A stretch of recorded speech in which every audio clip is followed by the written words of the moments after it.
მოგესალმებით მეგობრებო. დღეს ჩვენი სტუმარია ჩვენი წიგნის, რომელსაც ამდენი გადაცემის განმავლობაში წერდით და ვარჩევდით სხვადასხვა სტუმრებთან ერთად, ამ წიგნის ავტორი ბატონი კენ სკულანდი. ჩვენი გადაცემის წაყვანაში გვეხმარებიან ია ჯანდიერი, ჩემი მეგობარი და კამერის უკან დგას ლაშა ჩინჩალაძე. ყავს რამდენიმე დამწრეს, რომელსაც მოგვიანებით გაგაცნობთ. ეხლა სიტყვა გადავცემთ ბატონ კენ სკულანდს, ის თავის შესახებ მოგიყვება, საუბარი რა თქმა უნდა წარიმართება ინგლისურ ენაზე, თქვენ შეგეძლებათ სუბტიტრებით ნახოთ თუ ინგლისური ენა აგესმით. თუ არა და თუ ინგლისური გესმით, მაშინ ძალიან ადვილი იქნება და სასიამოვნო მოსასმენი ბატონი კენი, იმიტომ რომ ძალიან სასიამოვნო მოსაუბრია. Please Ken, say something about yourself and so we will go. Yeah, thank you very much for having me and my wife here too. We're really very grateful to be here. Well, I'm from the United States. I was born in Colorado, grew up in Arizona, and then I lived some time in Los Angeles and Washington, D.C. I then went to I left the government service in Washington, D.C. and decided to go into teaching up in Alaska. And I taught in Alaska and Hawaii and Japan. Throughout this time, I've been very active with kind of spreading the ideas of free markets and individual liberty. Japan was a very important period of your life, as I know. Well, yes, I was quite fascinated with the culture there.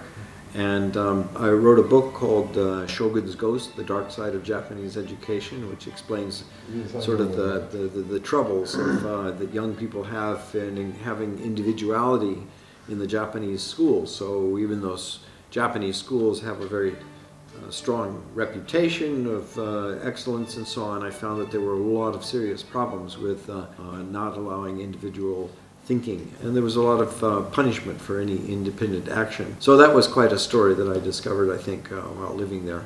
But I then came back to Hawaii. And here is very interesting. Has Japan something very special problems in their education system different from other countries? Well, most all schools do tend to treat young people as just on a conveyor belt, all learning the same thing. They must get a kind of educational program imposed on them by the government and by the state. But I'm much more of a champion of individual rights, and I think that every person learns in different ways, and they have the right to sort of seek the path of what is valuable to learn. And rather than to be pushed into the same kind of machine, often with the same kind of programming that's insisted upon by the state, I like the path that everybody has, an individual path to their own development and their own thinking that's free of authoritarian control. And all too often schools are just machines to get people to learn obedience. I mean, because they're not really learning by creative thinking, they're often just repeating what they've memorized from an authoritarian classroom. The classroom is not a place of independence and individual thinking. It's a place of authoritarian rule. And their students are not rewarded as they are in the marketplace. Every teacher expects to be paid for their work, but students have to get 12 years of education with nothing more than letter grades and paper stars. Yeah, that's so true. Throughout the world, young people are treated in a very, I think, obedience form of training. And this is a relatively new phenomenon. I think a couple hundred years ago, there were many, many paths towards education and independent development throughout the world. And since like Finnish method. Yeah, I think a lot of it originated in Prussia, and the idea that there was one educational path, and it had to be to bring conformity to the state and to bring obedience to the time clock and to regiment people along the same age group. Obedience to the state was often a very, very big, prominent objective of education systems in the last couple hundred years. So I've been teaching at Hawaii Pacific University. Summers then I've been very active with Liberty International, youth liberty camps to learn about free market education around the world in many, many different countries. And my wife has organized conferences and camps in many countries in Europe and in Asia, China, Bali, Morocco, and we've participated in these activities as a family, my daughter as well. And for 10 years, my wife organized these summer camps in China, and and both of us have been in Mongolia for about 5 years. We've been very, very spreading free market ideas and thinking throughout the world. Yeah. Mm-hmm. When did you come first time in Georgia? Oh, I guess it was around maybe 2004 or 2005. I think we came here to do some summer camps with the new Economic School of Georgia, with Pata Sheshilitsa, whom I'm very good friends with, and I'm really pleased that he and Gia have always been such great hosts to us. And we came for summer camps at Goriono and Batumi and Bakuriani, in the mountains. And so we've done a number of summer camps here, and I love Georgia. How Pata found you? Because it's a very interesting question. How was it first link between the new economic school and you?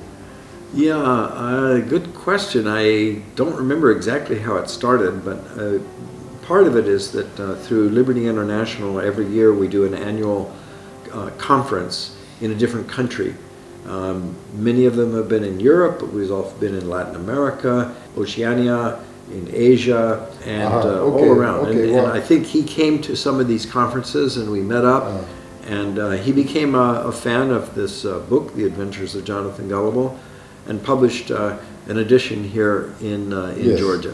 Yeah, we have this edition, first edition of this book. Yes, that's right. Yes, that's right. That's right. Yeah. So when I read this book, I understand that it's very, very important to allow to give possibility to as much people as possible, that they understand easier, because it's hard to read Hayek or Mises or some other books. It's very hard to read, but it's easy. It's very easy to read, and you will understand everything if you mind something.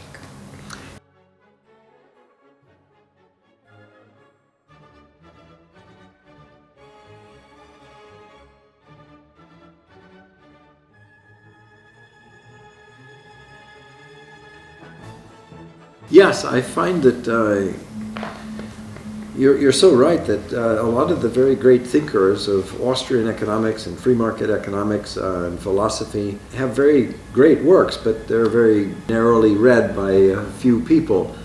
And I was originally asked to write some radio commentaries in Hawaii about economics from my point of view. And there wasn't much interest in just straight commentary about economics. So then I decided to make it into a dialogue, a story, because I had read Gulliver's Travels and The Little Prince and some stories that told very profound philosophical messages in a fun and enjoyable way that made people laugh. It was often filled with satire. And I decided to develop a way of talking about the local issues in economics in this story form. And so then I did this as a 90-second radio spots on an all-news business radio station. And people were very, very responsive. They liked it. And so I thought, well, this is good. How many listeners this radio had? Tens of thousands, I think, in Hawaii at the time. It was a business radio station at the time. So it was intended towards the business community. So it was easier to go through radio, yes? That's how it started. And then the president of Small Business Hawaii, an organization of small businesses, said that he liked the idea and wanted to put it into a book that could go into the schools. And so we compiled it into a book. He published the first edition in 1989. Since then, well, I took it to the Liberty International conferences in the Czechoslovakia at the time, and Tallinn in Estonia. And people liked it, and they said, this is what we need to get a broader interest in free market ideas in story form. In the Netherlands was the first international edition. Then the second one was in St. Petersburg, Russia, right after the collapse of the Soviet Union and the fall of the Iron Curtain. At that time was very big interest about free markets. People said, well, what's free markets? In fact, Dmitry Kostygan, who first wanted to publish the book in St. Petersburg, said, please write us an introduction that tells us about what things are, like property and taxes. We don't even have any idea what that is. So I wrote the introduction, which now has become the epilogue in every book, and the animated philosophy of liberty in 46 languages. The first 5,000 copies that were printed in St. Petersburg were by the government publishing house too. Were sold out within months. And there was a very keen interest. It was probably the first free market book published in Russia after the fall of the Soviet Union. At that time, Russia, not only Russia, Soviet Union was hungry with like this literature. So yeah, his friends were asking him, how did you get permission from the government to publish this thing about free markets? And he says, they weren't interested in the idea, they just wanted to make some money. And the thing about satire and humor is that it often gets around the censors, the people who don't really understand it. That's why a free market book was published as a story form in Farsi language, in Iran, in Vietnam, in China, in many countries around the world. It was serialized in the Hong Kong Economic Journal in Hong Kong years ago. Now it's I'm pleased to say that it's been translated into 61 languages, 57 of which have been published, and then many of them republished in many further expanded editions. So altogether we've got about 90 editions of the book around the world, plus 4 theatrical productions. 2 of them are musical productions in Slovakia and Kazakhstan, which is both in Kazakh and in Russian, and then also a play that has toured Africa with a cast of 25 in 5 universities of Nigeria and Ghana, and also a play that was produced in Kenya. And right now we're producing a video series that should be a 3-season episode that'll cover the entire book, I think, with video, I hope, animation. Video animation, I understand it would be very interesting and very popular maybe, but I'd like to know how about musical interpretation, Kazakhstan. You said Kazakhstan and... That's right, they produced, there it was Ludmila Melnikova. She took, not the whole book, but selected chapters with stories that could relate to elementary school children for television, radio, and theater. And I participated, I was in Astana, in the capital there at the elementary schools, where her cast of about 20 children put on a play from selected chapters from the book. And the audience was filled and they were cheering on. It's a musical production. She produced the music and composed the production. Was it effective? Very effective, yeah, very effective, yeah. Yes, I should think about this too. Yeah. Yes, because I understand that if you find suitable music for it, it can be very, very popular. Yes. And the play that toured Africa was very successful. The play that was produced as a musical production in Slovakia was presented in all the high schools of Slovakia. So I'd say that those productions have been very successful. That's why we think that media is the best way to reach young people with new fresh ideas. Yes, who, especially if they don't like to read. Yeah. Reading is sort of... Yes, read is quite a hard thing because the time goes too quickly now to read anything. So to read something you need to sit somewhere quietly without phone and to find like this time and to find interest in the book. Modern generation. That's why it's effective to have short chapters. There's 40 chapters in the book. Very important, yes. And each chapter is only 2 or 3 pages, so students can read the book in a day or two if they want to, but they can read it in just short chapters, and each one was a 90-second radio spot. Yes. So it was very carefully crafted to be concise, give the point, add some humor, but each time with a message from great economists like Friedrich Bastiat, the 19th Yes. century French Yes. economist, or It Milton is- Friedman. And This humor and idea should come together in their mind. yeah, yeah, To be motivated to read and to understand what they are writing about. that's right, that's right. Yeah. So it's very important. Okay, so when did you find yourself that you are for freedom and not for socialism, for example? Mhm. Because many people in USA too are for socialism. Yeah, yeah. Liberals, they are like socialists. That's true. How it goes. I think my first political memory, and I'm so old now that I'm 73 years old, my first memory of discussing politics with my family was during the Kennedy-Nixon debates. You know, it was the first televised debate between Richard Nixon and John F. Kennedy in 1960. So it was a long time ago. And 10 years old boy was interesting between. yeah, well, I was asked by mother, what is this debate about? What do the two parties stand for? And she said, well, one party wants the government to control your life, and the other party wants you to control your own life. Later, I came to the conclusion that both those political parties wanted to control my life. So, but I got in my mind the first thought that really it's either the government is running everyone like a master over slaves, or individuals run their own lives, and the government is there just simply to help them, you know, to be a referee. Mm-hmm. And with that kind of perspective in mind, I started viewing all of my news and economics lessons as I was studying, growing up and learning economics and politics. I looked at it from that perspective. And so I became attracted to the writings of some famous economists, Milton Friedman, Murray Rothbard, Friedrich Hayek, Ludwig von Mises.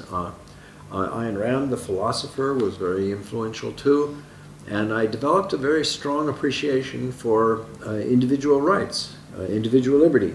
And I believed that that was the best path towards a greater and more prosperous society. And the other path was one of control. And I grew up during the time of the Cold War, and there was this always this contrast. Should the government control everything, or should people control their own lives? So I developed in that path. One of my friends is saying that collapse of Soviet Union was bad for USA.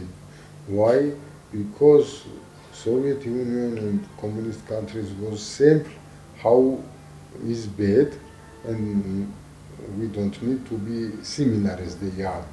Now as they does not exist, not like this sample, so we can make more socialism. Yeah, in USA.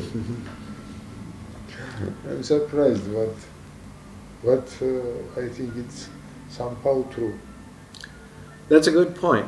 When the collapse of the Soviet Union came, I was greatly relieved because we all grew up fearing a nuclear war, where we thought the world would come to an end with a big fight. Then I felt, oh, okay, there's relief now. There is no longer this Cold War. I thought, that battle is over. But you're right, the philosophical battle never ended, because people thought of the United States and the Soviet Union as military combatants, but the real philosophical challenge continued on. And the United States, I think, over many years has continued on with a very path of more and more socialistic control over society. And there were efforts in the old Soviet Union to introduce market forces. So every country is a very mixed world right now, and that has still continued. Really, poor capitalism does not exist, and pure socialism does not exist too. So everyone should understand. People does not. Maybe many people does not understand. It's like this. never existed and never will exist.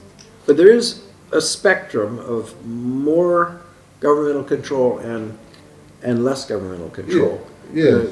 Probably the most governmental control today might be in North Korea, where it's Yes. almost as absolute as you could find. And I had great hope for countries like Hong Kong and Singapore, and actually New Zealand too, that had experimented with a less amount of governmental control. But all the time there's a pendulum swinging back and forth of the attitudes. And so one can never just relax and say, we've now appreciated freedom and a free society. There's always a battle with people who want to have control over others. Yeah. Not possible to reach the situation when you don't need to fight for the freedom. Yeah, so true. Yeah. Unfortunately, or fortunately, maybe. Yeah. it's so. Well, but you see the great benefits that have come in Georgia. I mean, you and Gia have grown up in a time where you experienced both worlds. Yes.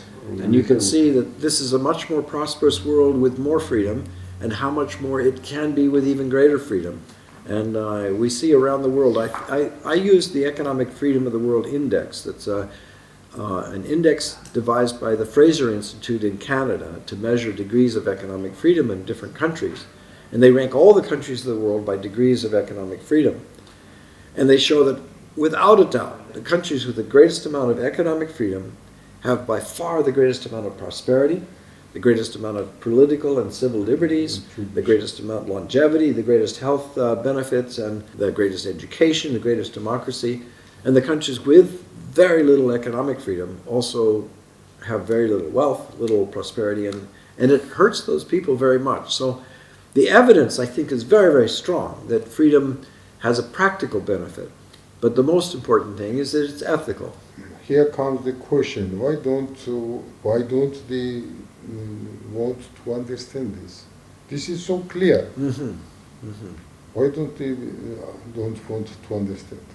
Well, I hate to say that probably one of the drawbacks in every society is that the government is in control of the education. So the government is constantly telling people from the day that they first go to school to the day that they end school that the government is their friend, the government is their guardian and protector, and that they must rely on government for all the good benefits that Big Brother and Big Sister would bring to them. Like no one wants to understand Reagan's words. Yeah. 9 words. That's right, that's right. So it's... And it's true that Ronald Reagan and Margaret Thatcher, when Jonathan Gullible was being developed, brought a lot of excellent words about the importance of economic freedom. But I have to say that under Ronald Reagan, the government continued to grow, and the debts continued to grow. So his words were brilliant, but sometimes his actions fell short of those words, and that's often the problem in the political arena. I think when anyone comes there in this chair, he was at the time, he's prisoner of the situation. Mm-hmm. Prisoner. He cannot do different things. Very true. There are lots of constraints in politics, but that's why I don't rely on politics alone to be the path to a solution. It has to be through ideas, and that's why the books and the theater and the ideas are the most important thing, because the population will be shaped by that. The ideas should be understood by most of people and should be praised. The government should be praised all the time that not to this but to this. In this case, it is possible that we will reach more freedom step by step. Yes, that's right. Otherwise, the bureaucracy always will grow and grow. That's right. There's always a tendency for governments to grow their power, to try and take greater control over people, because it's sort of in the nature of people to want to expand their control and empire. But individuals have to constantly be pushing back against that thinking that will keep people free. It's a constant battle between those forces. Yeah. And I think that it's very easy to understand for most of the people that there is no other choice. Either you have more government and less freedom, or you have more freedom and less government. It's very hard to understand for most of people. No, it's not. It's very hard. easy, but very hard to understand. For the people, it's not uneasy to understand why freedom is good. But then they are propagated, that's another thing, they are propagated that if there is more functions in the hands of the government, that's beneficial to you. But you, as I was saying, it's better to keep in your pocket a small paper saying that, oh, more government means more power in their hands and less freedom to you. And when you think about it, oh, maybe it's good to have more functions in the hands of the government, to control the drugs, to control that, or it can be very good maybe, okay, no, that means that I have less freedoms, no. That's what is very important. I think that teaching, educating is very important, but it does not mean that it will be successful. Because on the other side, there is a strongest propaganda coming from media, from internet, from everywhere. There is an attack against individual. Well, okay. So Lasha has a question. Lasha has a question. I think there are actually many people who wants to be controlled and who does not want any freedom. They say that they want freedom, but they don't want freedom. And that's why basically most of the regimes and communism and Nazism and fascism happen. Because most of the people just want to follow the herd and just do whatever they are told to do. That is the issue, not the freedom itself. I think it's correct time to show question. To put the question. People don't know how to handle their own lives. Yeah. They want big mommy and daddy. Like in China, that's the biggest issue, I think. Most of the people just want to do whatever they are told and don't want to do anything. If they want to do something else, they just run away from China entirely. But So I think that we visited today the museum of Ilya Chavchavadze and even read there what Ilya Chavchavadze was thinking about this. There is no freedom without responsibility, and those guys mostly are afraid of responsibility. Not like they don't like freedom, but they think that Certainly, this is if clear. I am free, then I need to take responsibility about understanding what is when I go to supermarket and I see butter. Oh, is it my responsibility to check the quality? No. Why not government to take responsibility if this is butter or not? That's the thing. Sometimes also, not sometimes, but I mean, you can also see other side of this. That people are very easy to be convinced that free stuff is good. As Milton Friedman was absolutely correctly saying, free stuff is only in the mousetrap. So you need to understand that nothing is free. Somebody is going to trap you with these free things. But people don't understand that there is a mousetrap. They think, nothing wrong is happening, and they can be regretful maybe after a while that they are in the mousetrap, but they don't understand that such a long process that you are step by step trapped by this. But they always prefer to have something today, not tomorrow. But it's still, I believe, outcome of the propaganda.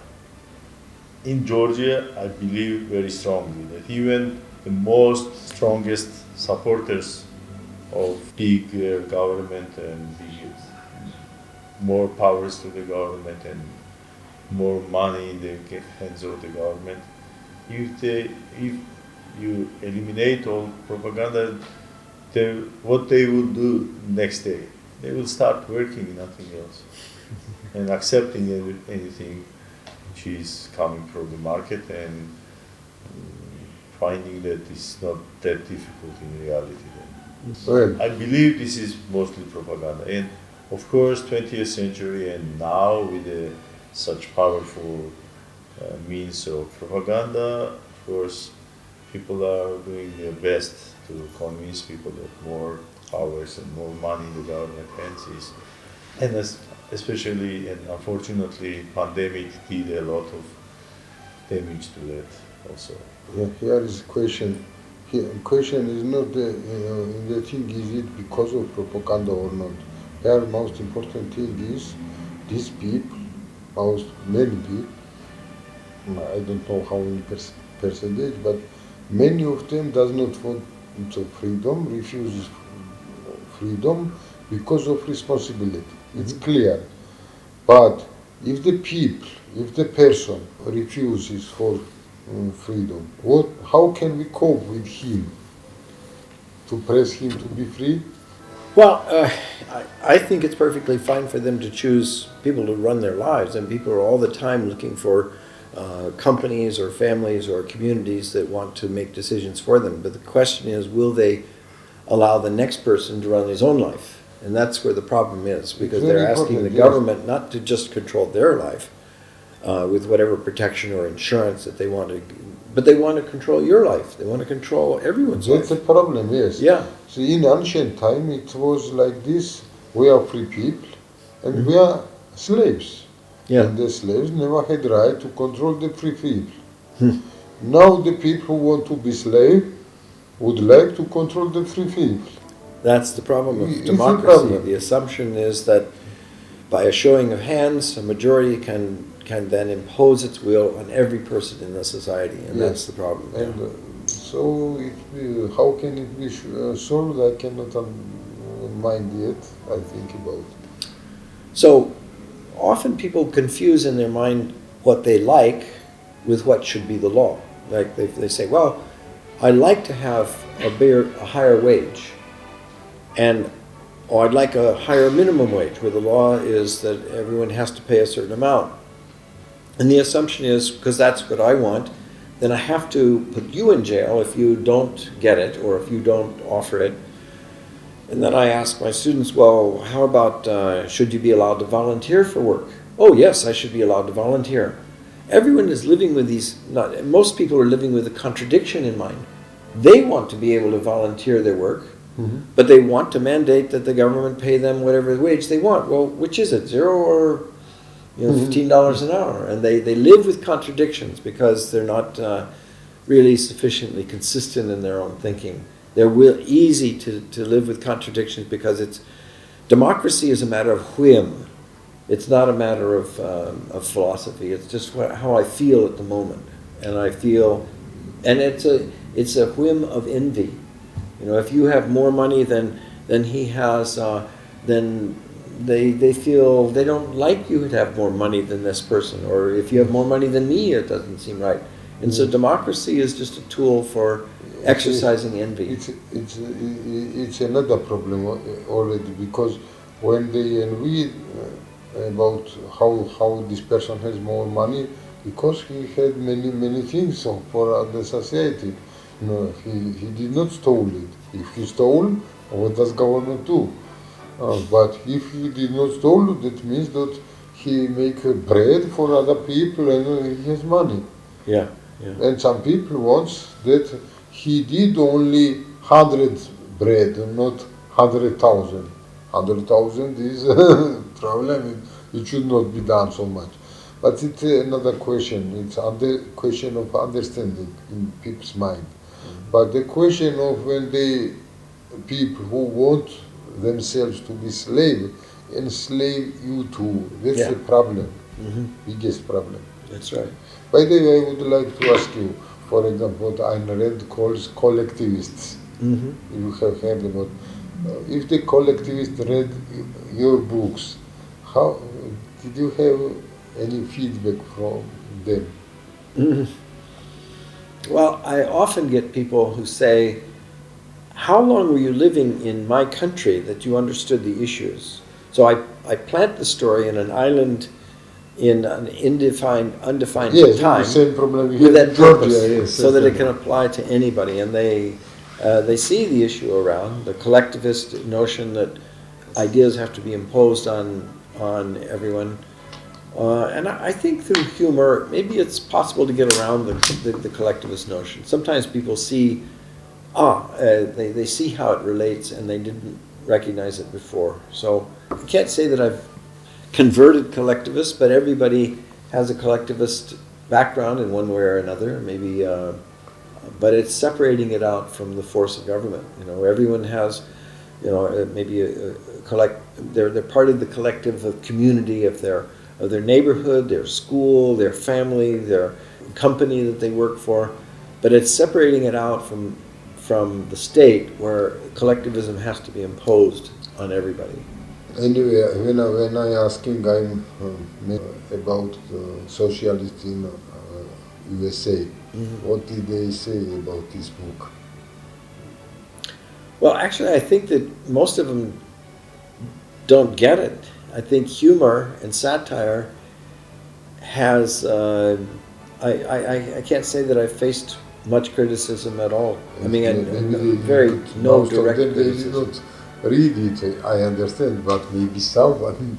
Yeah.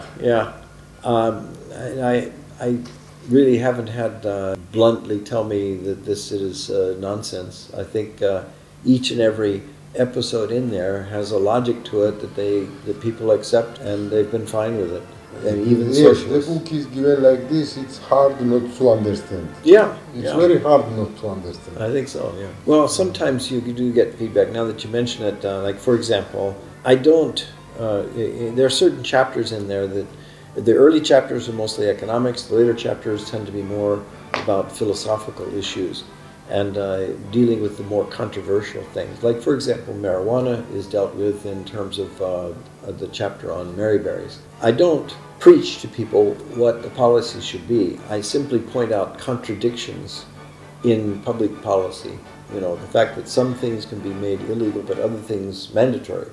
Like for example, in the United States, we have the government forces us to subsidize tobacco farmers at the same time that it prohibits you from smoking marijuana.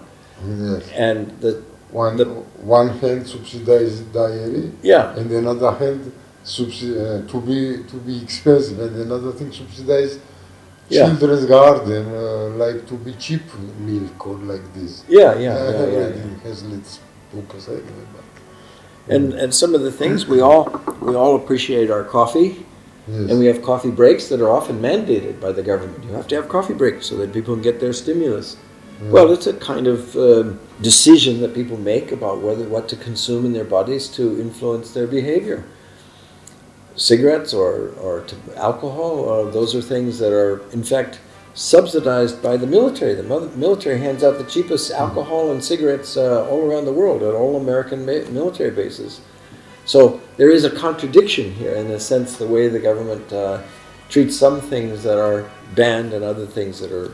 It's very hard to understand, but I have read that this kind of position comes from the modern universities in all the world. Yeah. What do you say about this education system? Well, there again, I think most universities are very, very heavily influenced by governmental policy, the money that comes from them. Professors are very often ones who have not had any experience in the marketplace themselves. And also money comes from the government. It means that every university in the private sector too is more expensive than it should be. Yeah. So private schools have a very tough time competing with free government schools, and so they lose students and they have a much harder time.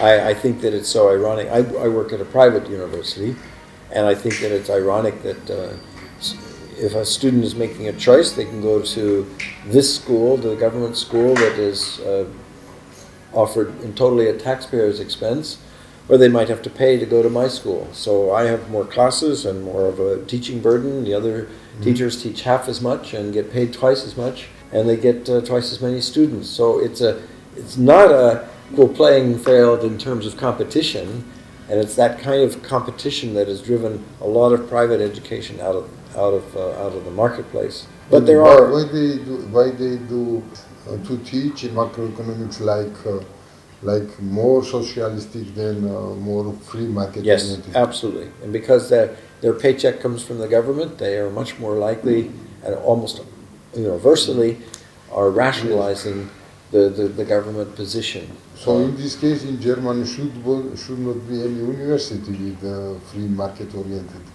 Yeah, I think that they are financed. There is no Yeah. problem. Huh? There is no. No. So you should not go to Germany to study. I think, Germans are teaching economics with the American books, of course. But I think everything started with Lord Keynes when he just gave chance to economists to be closer to government, to become statists. Because as Hayek correctly was saying again Hayek, that if the socialists understood economics, they would not be socialists. So either you understand economics and you are not socialist, or you become statist and you have no idea what is economics. But I think he corrupted the economics science himself, because giving them the economic teachers and researchers, scholars who say that government is very important in the economy, you can be expert for the government, or you can be teacher of economics without any problems, etc. It is not only in the economics, but what was for us a really big surprise for the people from the Soviet Union, how much corrupted was the academic system. When we established the Association of Young Economists 33 years ago, we said, let's not apply for academic status in this corrupted system, Soviet academy. And almost nobody applied. Only one lady, she got the PhD from Glasgow, and another guy. But what is very important that we found that West was not that much capitalist as we thought before. And when we abandoned socialism, and when we were absolutely critical and thinking that communism was wrong, in Georgia, for instance, many told us that, you should have more regulations, more taxes, more planning, and we can think how much planning the West has. It's in the education, it's in the healthcare, it's in the pensions, it's in almost every sector. There is central planning. And also the money is used for central planning and monetary system. It was really surprising after many years. And then what is these books? What are these books for about macroeconomics? This is about how to plan your economy and how to influence with the government decisions on the economy and the decisions of ordinary people. Look at what politics is. Everybody accepts that it's wrong to steal, wrong to lie, wrong to kill, but they all rationalize it when it's done by government. Then it's okay to lie, to steal, to kill, when it's rationalized by government. So I would think that people who enjoy the use of those tools have found a great rationalization for their gaining of power through these tools. Sometimes I think somehow in modern situation, maybe last 100 years, society became that it's okay to steal from someone. Yes, mostly if it is inflation, they stole money from my pocket, and it's okay, it's no problem. And for society, for most of the people, it's not immoral Yeah. Why? I cannot understand. I know. It seems like we've become so accustomed to inflation. Over the last 100 years, we've had nothing but inflation, and so we assume it's inevitable. Just like a volcano, there's nothing you can do about it. But it's not inevitable. For hundreds of years, thousands of years before that, inflation didn't exist as long as there was a gold standard. And Yes. people became very accustomed to a standard value of their purchasing power. And therefore they had motive to save, motive to earn money, motive to invest. And all of that's been completely turned upside down and shattered by inflation. Yes, The hidden, especially after Yeah. 1971. yeah, but I would say it even started earlier in the United States with the creation of the central bank, Yes. the Federal Reserve System. 1913. That's Yes. right. Because then they tremendously expanded the money supply to fight the war. And there's another thing. I would say that governments would probably never be fighting wars if they couldn't print money. Because to fight a war, they would actually tax the people directly to pay for the war, which is a very expensive thing. And most people would say, can't we find some way to avoid this war if they had to pay for it directly? So inflation, by printing money to pay for every war, Not possible. is the easiest way to pay for any war. And this has been true throughout history. Kings and emperors have always thought of a way to pay for wars without taxing the people directly Yes, to it. and we need to find a way how to fight against it. Recently, I found accidentally almost one book, which is really more than 100 years old, just translated in 1920s, and surprisingly published by Soviet government of the time in Georgia. The author was somebody, Professor Eber from Germany, and this book is about science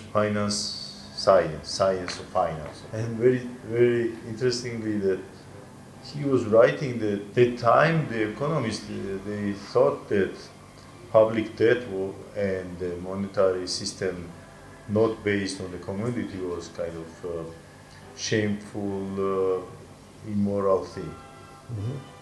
100 years ago, and that's why I said who allowed this economists to prove the opposite.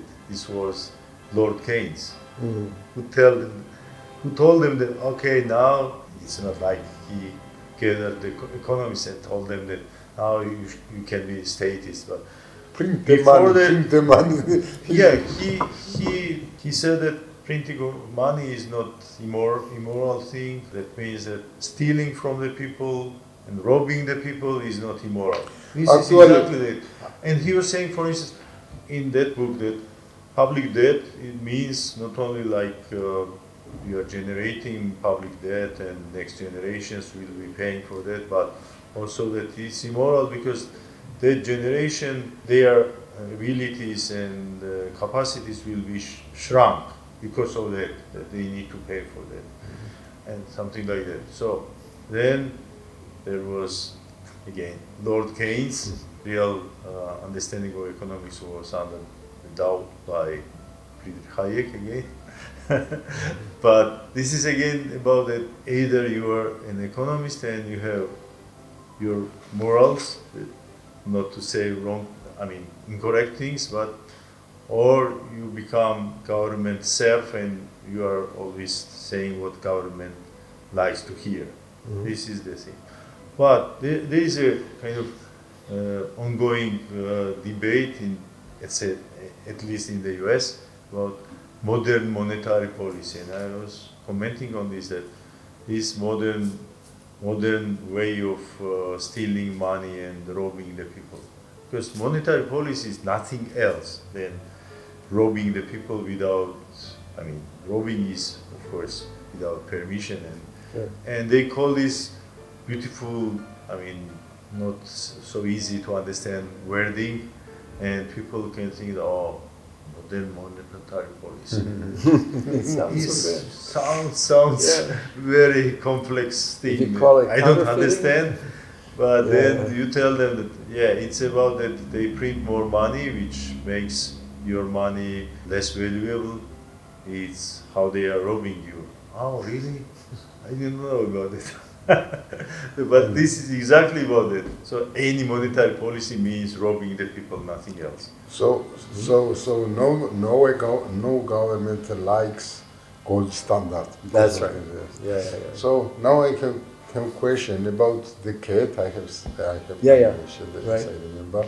So the cat, not the dog, and yellow, not other color. Why? Yeah. Well, the cat was a creation. You know, I have read the comment. the cat's name is Mises, Yes. because the cat, of course, likes to chase mice. So Jonathan calls him Mises, but it's a reference to Ludwig von Mises, Yes, I understand. his It's clear. fellow traveler. Yes, but famous- not only. Why not dog? Ah. Why and why is it yellow? Is it in case or special?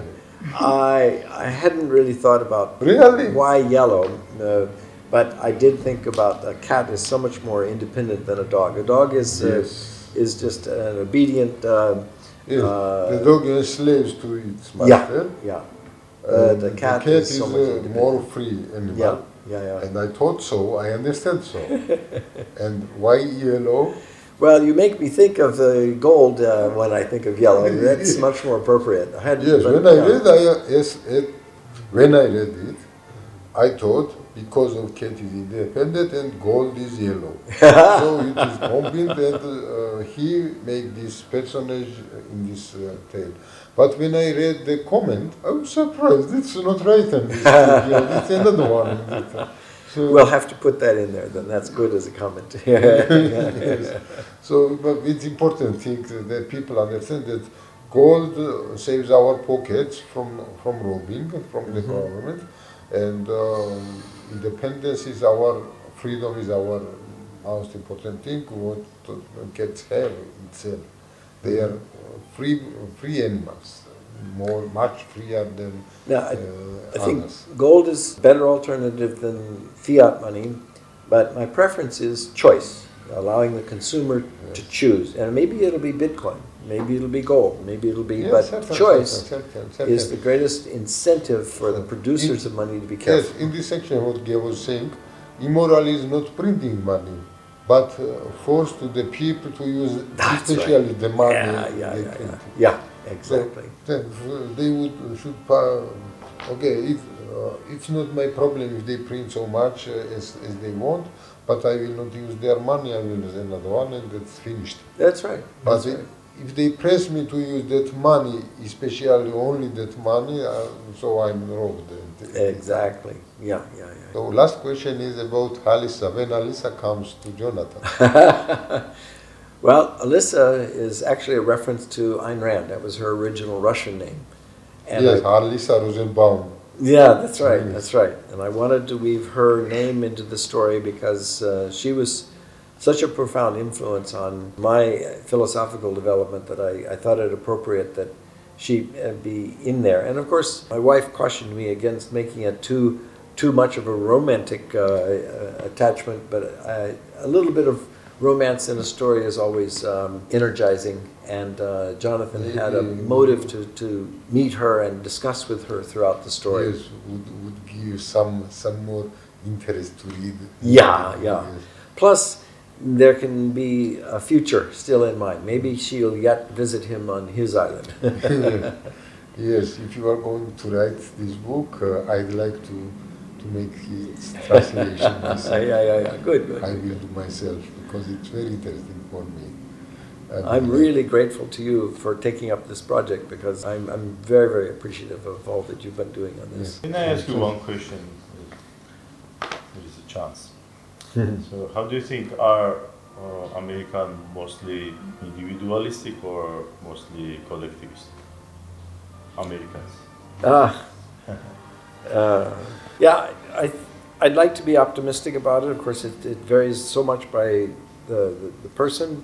Politicians are all collectivists, and the population, probably the reason that there are people who are political parties, they tend to be more collectivist, but the independents are even greater in number than those in political parties, and they tend to be individualists, I think. So maybe there's hope yet that the independence will break the spell of political control. Is that So okay? individualistic or collective? He did Well, not understand the answer. It's not Yeah, one or yes. the other. It has to be both. Actually, Yeah, it's not yes. clear. So he is sure that me too.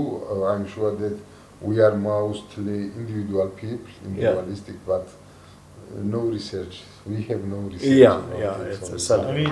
I believe that Americans are more individualistic, and itself the US was created because people wanted more freedom and they went to the US and found new places, etc. You make- And there are more collectivist things in any European constitution than in the American one. That's why you mentioned a very important factor, the self-selective process of migration. Those who left Europe to go to America were seeking individual freedom. I think that's the nature of migrants. People who are comfortable and collective are much more likely to stay at home where it's safe. Independent-minded people are much more likely to take the adventure, the risk of going to a new place that's a risk and a hazard potentially to take on great adventure. So I think migration is a very valuable self-selective process. The other side of this, if Americans are mostly entrepreneurial or they like to have jobs. Because in Europe, I remember there was such a study that it was absolutely opposite. Now, after so many strange policies in the US, it could be changed also. I think that many people accepted free stuff in the US as well. But I think 20 years ago, if you asked Europeans and Americans, you could find opposite results. That most of the Americans wanted their business and less to be employed by somebody. And in Europe, it was upside down, like more for jobs and less business oriented. Yeah.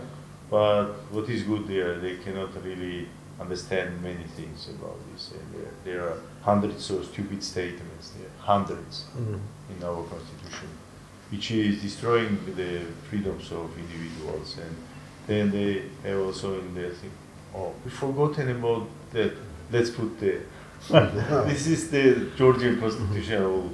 And it is kind of continuation of European continental way of making constitutions. That's why I'm saying that maybe Americans are more individualistic and the government cannot fight that easier, and they are more entrepreneurial and they cannot treat their entrepreneurial feelings and attitudes that easy that happens in France or Germany or many other European nations. What I always think that economists are easier to understand. So we are about to finish. I think you should say some words if you want to say something. Oh, just that I'm extremely grateful. What I forgot to ask you, maybe something. No, just that I'm really hopeful that you'll have great success with this new publication. I'm looking forward to seeing what kind of response you have here.